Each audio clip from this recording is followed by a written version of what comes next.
예, 올여름이 거의 끝났습니다. 너무너무 더웠던 여름이 끝나고 어느새 보니까 추수 때가 되었습니다. 그래서 우리 진영에도 보니까 감농사를 짓지 않습니까? 근데 올해 감농사를 지은 분들을 얘기를 들어보면은 극한 기후 변화 때문에 생산량이 급감했다. 예, 그래서 앞으로는 음, 좀 아열대 기후에 맞추어서 농사를 지어야 되지 않겠느냐, 그런 얘기들을 하시는 얘기를 들었습니다. 우리가 가만히 보면은 우리 인생에도 추수 때가 있습니다. 근데 우리 추수는 우리가 하는 것이 아니고 하나님께서 바라보시는 거거든요. 수많은 사람들이, 성도들이 우리의 인생의 삶을 지금도 보고 있습니다. 하나님께서 어떻게 우리를 바라보고 계시는가? 또 우리는 그 추수 때에 어떻게 많은 사람들에게 기쁨을 주고 있는가? 우리 스스로가 한번 물어볼 질문인 것 같습니다. 하나님은 우리를 왜 택하셨고, 또한 우리는 그 목적에 살고 있는가? 하나님 우리를 왜 부르셨고, 또한 우리는 어떻게 살고 있는가를 생각해 볼 필요가 있습니다. 우리가 왜 하나님께서 우리를 부르셨을까요? 우리가 잘 살도록 부르셨습니까? 네, 잘 사는 것도 맞습니다. 그렇지만 정확하게 표현한다고 하면 하나님의 축복을 전달하는 전달자로 살기 위해서 우리를 부르신 겁니다. 우리만의 축복, 우리만의 목적을 가지고 하나님 부르신 것이 아닙니다. 너가 잘 살아야 내가 행복하다, 이렇게 하나님이 말씀하시지만은 그러나 그것이 온전한 목적이 될 수는 없다는 겁니다. 아브라함을 우리가 부를 때에 아브라함에게 창세기 12장 1절부터 3절까지 내용을 통해서 굉장히 중요한 말씀을 하셨지 않습니까? 2절에 보면은 이렇게 나오죠. 내가 너로 큰 민족을 이루고 내게 복을 주어 내 이름을 장대하게 하리니 너는 복이 될지라. 그런데 3절에 보면 이렇게 나와 있어요. 너로 말미암아 복을 얻을 것이라 하신지라. 땅의 모든 족속들이 너로 말미암아 복을 얻을 것이라, 이렇게 말씀했습니다. 다시 말하면 너가 복을 받아야 되는 이유가 무엇이냐?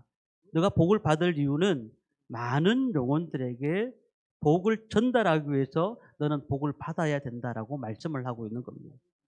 그러니까 우리가 자기만의 축복, 내가 잘 되고 내가 어, 어, 더 많은 것들을 얻는다고 해서 하나님께서 야 너는 복받은 자야라고 이렇게 말씀하지 않으신다는 겁니다. 이스라엘 민족들은 어떻습니까? 너희를 거룩한 나라로 세워주겠다, 그리고 너희를 제사장의 나라로 세워주겠다라고 말씀을 하셨습니다. 근데 이스라엘 민족들은 어떤 생각을 가졌냐면, 그래 하나님 우리를 복을 주신다고 하셨으니까 우리가 복을 받으면 돼. 그래서 그 민족들이 생각하는 것이 나만 복을 받겠다는 거예요. 나만 복을 받겠다. 어떤 문제가 생길까요? 결국은 하나님이 진노하셨어요. 너희를 통해서 많은 축복의 통로가 되어서 많은 영혼들이 복을 받아야 되는데 너희만 복을 받겠다고 하느냐. 그래서 나라도 없이 2000년 동안 전 세계를 떠돌아다니는 민족이 되었습니다. 이스라엘이 실패한 겁니다. 하나님 앞에 버림받은 것입니다. 그런데 베드로를 통해서 이렇게 하나님은 또 그리스도인들에게 그 명령을 똑같이 내리고 계십니다. 너희는 왕 같은 제사장이다. 우리가 제사장이 뭘까요? 제사장이라는 것은 다른 사람을 위해서 제사를 드리는 것 아니겠습니까? 구약 성경으로 볼 때는요. 그럼 우리는 어떻게 살아야 될까요? 나를 위해서 사는 삶. 내가 많은 것들을 풍족하게 누리면서 병도 없이 기쁨을 가지고 사는 삶. 이것이 제사장의 삶이 아니라 축복의 통로로서 많은 영혼들에게 복을 나눠줄 수 있는 그 삶을 보면서 우리는 제사장의 삶이다, 그렇게 말을 하는 겁니다. 중요한 것은요, 이 사명을 어떻게 감당할 수 있느냐는 거예요. 하나님 우리를 부르신 목적은 우리가 잘 사는 것도 중요하지만 많은 영혼들에게 축복의 통로가 되라고 말씀을 하셨습니다. 아니, 믿지 않는 영혼들에게도 똑같은 겁니다. 믿음이 연약한 성도들에게도 우리의 받았던 축복들이 전달되어야 된다는 겁니다. 오늘 이 말씀을 통하여서 그 축복의 통로가 되는 사람은 어떤 삶이 나타나는가 잠깐 몇 가지의 말씀을 드리고 말씀을 마치려고 합니다. 축복을 전달을 역할을 감당하는 사람들의 특징은 영혼을 찾아다닙니다. 영혼을 찾아다녀요. 요 사이 시대를 말하면서 많은 사람들이 그런 얘기를 하죠. 사람이 사람을 싫어하는 시대다. 전에는 논다 이라면 누구랑 놉니까? 사람들하고 놀잖아요. 사람들하고. 그런데 요즘은 혼자 사는 이렇게 가정들이 많아서 그런지 몰라도 논다 이라면은 사람하고 노는 게 아니라 강아지하고 노는 분들이 더러 많습니다. 저도 어릴 때에 밖에 나가서 정말 재미있게 친구들하고 논 기억이 납니다. 언제까지 놀았을까요? 해가 질 때까지 놀았어요. 해가 질 때까지. 열심히 놀았습니다. 어두컴컴해질 때까지 계속 노는 겁니다. 그래 밖에 나가니까 재밌어요. 친구들하고 술래잡기 하면서 노는 것도 얼마나 재밌는지 몰라요. 근데 요즘 아이들 보십시오. 안 놉니다. 사람과 사람이 안 놀아요. 충분히 놀 수 있는데도 게임에 중독이 되어서 게임과 함께 노는 거예요. 그리고 아이들한테 우리 교사들한테 물어보면 알지만은 주일학교 예배 가자 그러면은 지금 게임에서 못 가요 라고 말을 해요. 이게 못 가는 거예요. 게임에 빠져 있고. 그뿐만 아니라 뭐 여러 곳에 힘들어하고 있습니다. 컴퓨터를 보면서 어떤 아이들은 또 노래방에 또 가가지고 몇 시간 동안 그 자리에 있고. 제가 게임방에 한번 가본 적이 있었습니다. 제가 게임을 하려고 간 것이 아니고 아이들을 만나려고 그 게임방으로 갔는데 아이들이 정말 많았어요. 어두컴컴한 그 가운데서 아이들이 너무너무 많은 거예요. 그런데요, 서로 아이들끼리 눈길 하나 주지 않았어요. 눈길 하나 주지 않았어요. 사람을 만나는 시대가 차츰차츰 싫어지기 시작하는 거예요. 사람을 만나는 것. 교회 잘 나오다가 안 나오시는 분들 반 이상을 물어보면 사람 때문에 시험 당해서 교회 안 나온다. 그런 얘기들을 많이 하시죠. 그러니까 사람이 사람을 싫어하는 시대가 된 것이죠. 사귀어봤자 부담이 되는 거예요. 그러다 보니까 동물을 키우는 거죠. 강아지를 키우는 겁니다.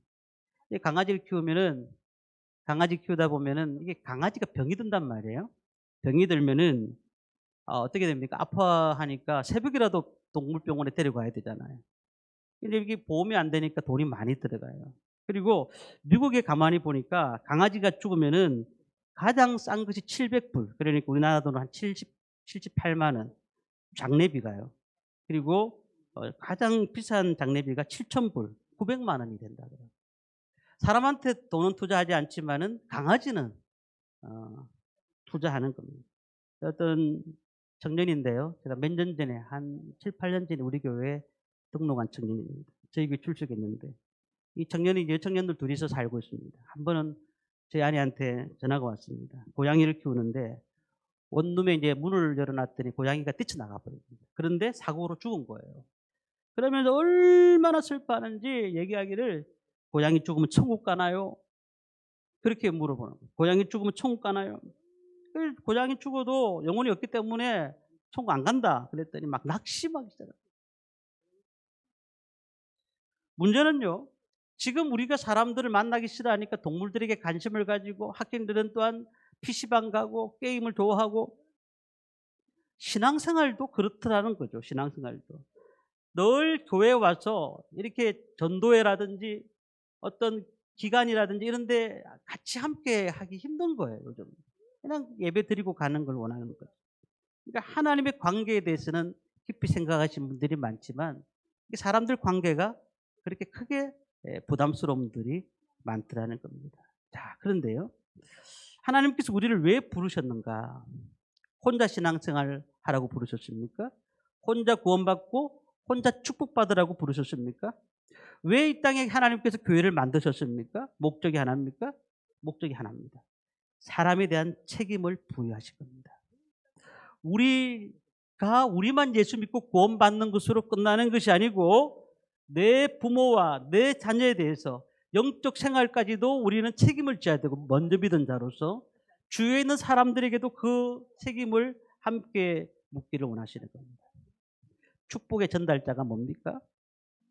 우리가 예수를 믿고 구원받은 우리의 모습으로서 많은 영혼들에게 기쁨을 나눠줘야 되고, 그리고 사람을 찾아 나서야 된다는 겁니다. 오늘 본문으로 들어가 보면은 베드로 요한이 예루살렘에 있다가 놀라운 소식을 듣습니다. 빌립이 이제 사마리아로 내려갔는데 거기에 많은 믿는 무리가 생겼다는 얘기를 듣고는 야, 가봐야 되겠다. 막 사람을 만나러 가는 모습입니다. 그냥 그 자리에 가만히 있을 수가 없었습니다. 신방을 해봐야 되겠다고 생각했습니다. 그래서 사마리아로 내려갑니다. 예루살렘에 많은 사역이 있었습니다. 하지만 사마리아는 꼭 가고 싶었던 거죠. 예수 믿는 사람들, 어떤 사람이 믿었는가, 그들을 축하해 주고 싶어서 간 것이죠. 그런데 이제 돌아오는 길에 사마리아와 유다의 경계선에 있는 루다라고 하는 아주 작은 도시가 있는데 여기서도 믿는 사람이 생겼다는 거예요. 그러니까 지나칠 수가 없으니까 여기를 또 들렸다가 옵니다. 근데 거기에서 들렸다가 오는데 루다에 있는 형제들을 찾아간 겁니다. 그때 32절에 이렇게 말을 합니다. 그때에 베드로가 사방으로 돌아다니다가 루다에 사는 성도들에게도 내려갔더니, 여기 말씀을 깊이 보면은 사방으로 두루 다니다가, 그리고 루다에 사는 성도들에게도, 그냥 루다에 사는 성도에게만 간 것이 아니고 성도들에게 다 갔습니다. 적극적인 태도를 통해서 사람들을 만나려고 애를 썼다는 겁니다. 성령에 감동받은 사람의 특징이 하나 있습니다. 사람을 찾아가는 겁니다. 사람을 찾아간다는 거죠. 그래서 사도 바울이 예수를 믿고 난 다음에 그 마음이 뜨거워져 가지고 1차 전도여행, 2차 전도여행, 3차 전도여행을 했습니다. 그러니까 성경의 모든 신약의 성경이 다 편지잖아요. 편지. 사람을 찾아 나섰습니다. 그리고 그들을 격려했습니다. 시험에 빠지지 않도록 그들에게 말씀을 나누었습니다. 오늘 우리가 이 새벽에서 이 많은 일 가운데서 하나님께서 우리에게 주시는 은혜가 무언가, 또한 아침부터 저녁까지 삶 가운데서 늘 주님께서 만나셨던 사람들을 보면서 우리는 그러면 어떻게 하루를 살고 있는가. 이게 진영에도 가만히 보면은, 진영센터에 보면은, 문화센터에 가보면은 사람들이 둘씩 짝지어져 있어요. 왜 그렇게 있는가 보았더니 이단들이 많아요. 이단들. 하나님의 교회 사람들이 크게 모여가지고 짝져서 사람들이 포섭이 되면 그 사람들에게 자기들이 전도를 하는 것이죠. 그렇게 하면서 또 포섭된 사람도 많이 있어요. 근데 우리는 어떻게 하고 있느냐? 그 이단들도 그렇게 포섭하면서 그렇게 살고 있는데 우리는 하나님의 목적에 부합한 삶을 살고 있는가? 온라인에 도대체 누구를 만났느냐? 누구와 대화를 했고 누구와 어떤 얘기를 나눴는지 한번 생각해 볼 필요가 있습니다. 참으로 어떤 어려운 가정이 있다고 했을 때, 그 염려하는 가정이 있다고 했을 때 정말 찾아가서 신방을 해보셨는지, 아니면 그를 위해서 기도는 하셨는지. 우리가 정말 하나님의 관계는 분명하다고 하는데, 신앙의 자부심은 있다고 하는데 사람을 찾아 나서지 않는다고 하면은 버림받은 이스라엘 민족들과 뭐가 다른 바가 있느냐는 것이죠. 수많은 사람들 가운데 진정으로 누구한테 관심을 가져보았느냐는 겁니다. 축복의 전달자는 사람을 찾아 놨습니다. 믿다가 낙심된 영혼부터 믿지 않는 영혼까지 다 찾아 놨는 겁니다. 우리가 받았던 은혜를 많은 사람들에게 전달해야 되는 것이죠. 이것이 예수님께서도 그렇게 사셨고 그 사도들도 그렇게 살았고 지금 믿는 성도들도 그렇게 살아야 될 줄 믿습니다. 두 번째 특징은 무엇이냐면은, 축복의 전달자들은 사람들의 문제를 도와주고 해결해 준다는 겁니다. 성령이 붙들린 사람들은 그 사람들 앞에는 교회에 여러 문제 가진 사람들이 많이 오게 되잖아요. 여기서 두 가지 사건이 기록하고 있는데, 베드로가 이제 루다로 갔습니다. 믿는 사람이 생겼다고 갔는데 그곳에 가보니까 한 사람을 만나게 되는데요. 애니아라고 하는 사람입니다. 이 사람은 8년 동안 전신불수, 전혀 움직이지 못하는 상 가운데서 침상에 누워 있었습니다. 베드로가 어떻게 했습니까? 33절, 34절 말씀을 우리 함께 읽도록 하겠습니다. 같이 읽습니다.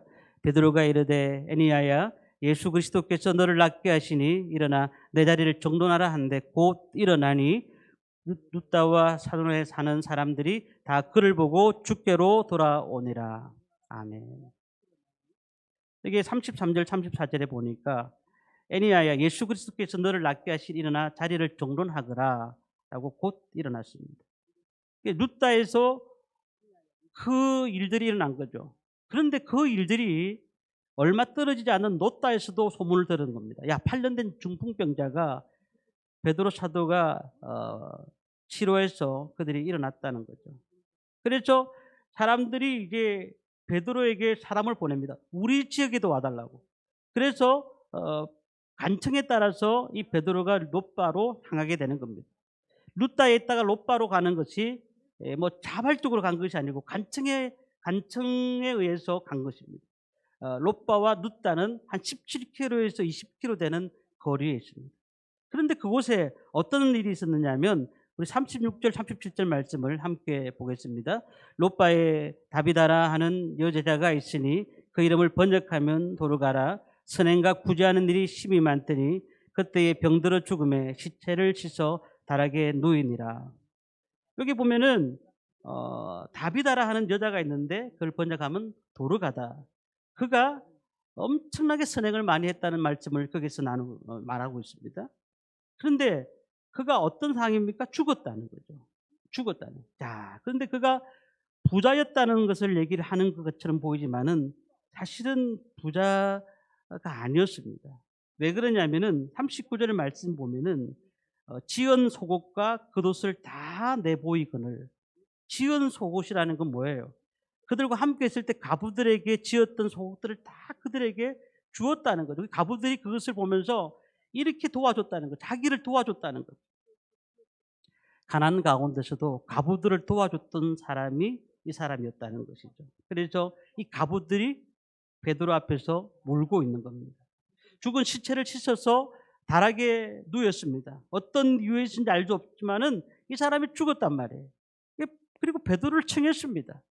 베드로는 주저하지 않고 거기에 내려갑니다. 그랬더니 가부들이 다락에서 너무너무 슬퍼하면서 울고 있었다는 겁니다.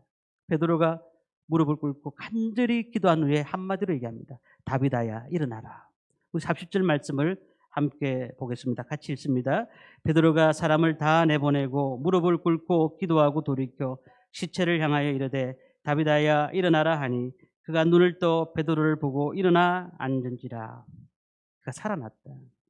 이 일어나라는 이 내용이 마가복음 5장 41절에 있는 예수님이 하신 말씀이거든요. 달리다굼이란 똑같은 용어가 있습니다. 달리다굼. 소녀야 일어나라. 그 말씀을 그대로 베드로가 예수님이 그 사역할 때 바로 옆에 있었잖아요. 그래서 그 사역을 그대로 했습니다. 절망에 누워있는 그를 붙잡고 일으켰던 것입니다. 우리가 성경을 보면서 병고침 사역에 대해서 많은 성경이 나오고 있습니다. 하나님께서 모세와 엘리야, 엘리사 또 지금 그 사도행전의 사도 시대들을 보면서 굉장히 많은 기적을 보이셨어요. 우리 대한민국에도 마찬가지, 한국에도 초창기에 정말 기적이 많이 일어났습니다. 정말요. 그리고 지금 그 선교 지역에도 굉장히 많은 기적이 일어나고 있습니다. 근데 꼭 보면은 언제 기적이 일어나느냐 하면은 분명히 하나님 말씀임을 전가할 필요가 있을 때에 하나님이 기적을 일으켰어요. 하나님의 말씀임을 전가할 필요, 확신이 필요할 때에. 그리고 사도들에게 그 능력을 주신 겁니다. 요즘 왜 기적이 일어나지 않느냐? 내가 병이 있는데 왜 하나님 나를 고쳐주지 않느냐? 그렇게 말씀할 수 있겠습니다. 문제는요, 하나님 앞에 우리가 믿음을 가져야 되고, 첫 번째는요. 그리고 기도를 부탁을 하셔야 돼요. 중보기도 부탁을 하셔야 돼요. 그리고 또 하나님께서 그것을 고쳐주실 수도 있고 또 못 고쳐주실 수도 있습니다. 안 고쳐주실 수도 있습니다. 그렇지만 늘 하나님을 바라보는 마음이 필요한 거예요. 그런데 요즘은요, 병 고치기 위해서 교회 오시는 분들 있어요. 병 고치기 위해서. 자기의 문제를 해결받기 위해서 교회 오시는 분들 있다고요. 하나님 기뻐하지 않습니다. 왜냐하면은 그로 인하여서 예수를 믿는 것도 있지만은 그러나 하나님은 그 마음과 중심을 아시거든요. 병을 고치고 난 다음에 어떤 분들은 교회를 떠나는 경우도 있어요. 결국은 다시 돌아오는 거예요. 야고보서 5장 16절에 보니까 의인의 강구는 역사하는 힘이 큽니다. 이렇게 말씀했거든요. 그래서 우리가 함께 병이 있는 성도가 있으면 같이 함께 기도하는 거예요. 함께 기도하고 함께 가는 거죠. 그래서 이 사도 베드로에게 큰 능력을 주셨는데 그들의 문제가 해결되었다. 자, 여기서 우리가 생각할 게 뭐예요? 그들의 문제를 베드로는 해결했단 말이에요. 우리가 할 수 없는 문제도 있습니다. 우리가 그러나 할 수 있는 게 뭡니까? 기도입니다. 우리가 물질이 없어요. 또한 그들에게 필요한 것들을 줄 수 없습니다. 하지만은 그래도 우리가 최선을 다해서 그 영혼이 어려운 문제가 있을 때 도와줄 수 있는 것. 이것이 하나님의 사랑이고 예수님이 우리에게 가르치신 목적이라는 겁니다. 교회를 세웠습니다. 예배당이 화려합니다. 그런데 밖에 가면 수많은 고아들과 그냥 수많은 어려운 자들이 바글바글 하다고 하면 그것이 무슨 의미가 있냐는 거예요. 교회가 화려한 것이 중요한 것이 아니라 오늘날 우리 교회가 교회를 세우지 않더라도 어려운 사람을 찾아 놨어야 된다는 겁니다. 그들에게 필요한 것이 무엇인가를 생각하면서 그들을 도와주는 것이 하나님의 사랑인 것입니다. 너희가 먹을 것이 없는 자에게 뭐라고 하죠? 가서 드시지요. 누구나 말할 수가 있지만 주라고 하는 겁니다. 필요한 것이 있는 사람에게 필요한 것을 가지고 가시죠. 우리가 줘야 됩니다. 아니 옷이 없어서 못 입는데 그 말이 무슨 소용이 있겠느냐고 주님 말씀하시는 거예요. 우리가 필요한 것들을 그들에게 주고 서로 돌아보고 도와줘야 되는 겁니다. 물질적인 것만 그 얘기하는 게 아닙니다.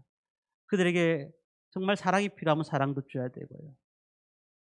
오늘 8년 된 중풍병자 또한 여러 가지 어려운 문제에 있는 사람들이 지금도 얼마나 많습니까? 그런데 가정 문제로 또한 갈등을 가지고 또 자녀 문제로 여러 가지 또 영적인 문제로 우리가 도와야 될 사람이 지금 주위에는 너무너무 많습니다. 그들의 필요를 누가 도와줘야 됩니까? 우리가 예수 믿는 사람들이 그들에게 찾아가야 됩니다. 우리의 힘으로 할 수 없다면 기도를 부탁해야 됩니다. 함께 같이 그 문제에 대해서 해결점을 찾아야 됩니다. 그러니까 우리가 이 문제에 대해서도 하나님이 주셨으면 기도함으로 함께 나누고 함께 감으로써 그 문제를 해결할 수 있는 것이 하나님 우리 축복의 통로로 사용하시는 길임을 믿습니다. 마지막 세 번째는요.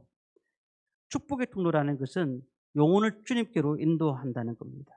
35절 말씀을 함께 보겠습니다. 같이 읽습니다. 루다와 시돈에 사는 사람들이 다 그를 보고 주께로 돌아오니라. 누구로 돌아왔습니까? 주께로 돌아왔다고 말씀합니다. 42절 보니까 온 욥다 사람이 알고 많은 사람이 주를 믿더라라고 했습니다. 주님께로 돌아왔다.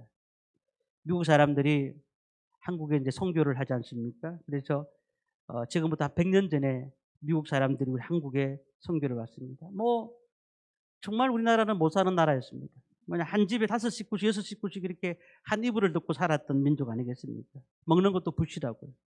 그런 가운데서 미국 사람들이 얼마나 우리 한국에 돈을 주었습니까? 수많은 대학을 세워줬습니다. 연세대학교, 이화여대, 뭐 세브란스 병원, 뭐 침례병원, 모든 병원들을 전부 다 미국에서 다 세워준 거 아니겠습니까? 고아원이란 고아원은 다 미국에서 세워주고 말이죠. 그런데 처음에 그렇게 예수를 믿었는데 지금은 그런 기관들이 세워져 가지고 복음이 전해지고 있는가? 사실 그렇지 않은 것 같아요. 제가 한 달 전에 김해병원에 입원한 적이 있습니다. 출석 당일날 너무 아파가지고 응급실을 가야 되는데 어디를 갈 것인가 고민하다가 그래도 보건병원이 좋겠다 싶어서 김해보건병원을 선택하고는 이제 차를 운행해달라 해서 갔다 왔습니다.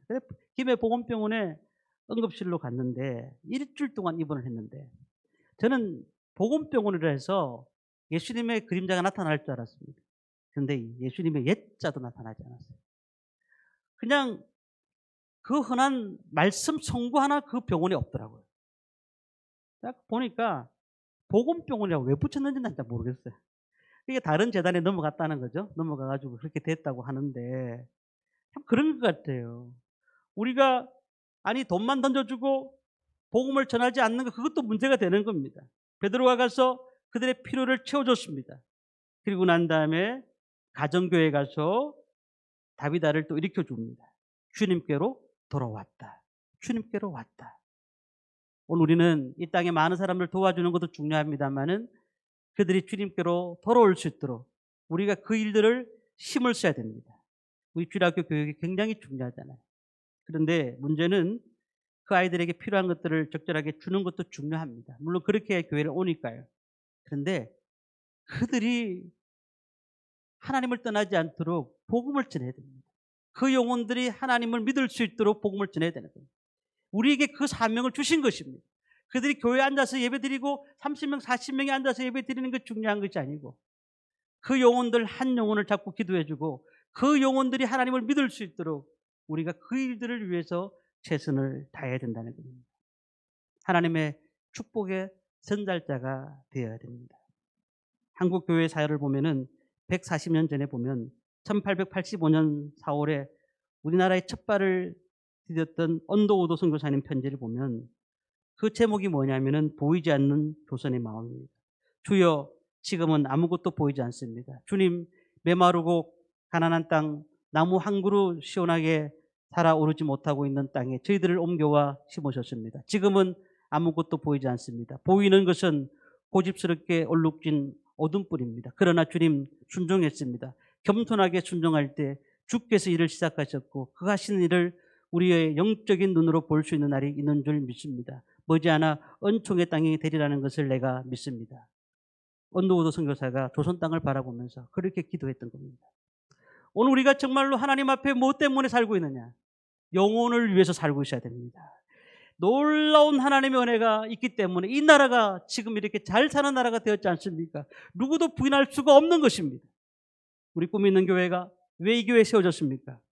복음을 위해서 달려가는 교회가 되어야 됩니다. 우리가 잠시 와서 예배 드리는 교회가 아니라 정말로 우리가 가정에 가서 또한 직장에 가서 사업장에 가서 밖에 나가서 이웃들에게 복음을 전하고 그 영혼들을 위해 도와주면서 그 영혼들과 함께하는 교회가 되어야 된다는 사실입니다. 오늘 우리는 그런 교회로서 성장할 때 숫자가 중요하지 않습니다. 우리가 맡은 사명이 중요한 것입니다. 베드로 보십시오. 수제자입니다. 그렇지만은 예수님을 3번이나 부인했던 그가 오늘 사도행전 9장에 그렸던 베드로의 모습을 보면은 성격도 좋지 않고 집안이 좋지 않았지만은 그가 예수 믿고 변화받았다는 사실이에요. 그랬더니 하나님의 축복의 통로가 되었고 축복을 전달하는 전달자가 되었다는 겁니다. 말씀을 마치겠습니다. 오늘 우리는 어떻게 살고 계십니까? 행복의 전달자로 살아야 되는데 첫째는 영혼을 찾아다녀야 됩니다. 그리고 그들의 사람들의 문제를 해결해 줘야 됩니다. 그리고 마지막으로 영혼을 주님께로 인도해야 됩니다. 오늘도 이렇게 삶을 살면서 주님 앞에 온전히 쓰임받는 저와 성도님들 되시기를 주님의 이름으로 축원합니다.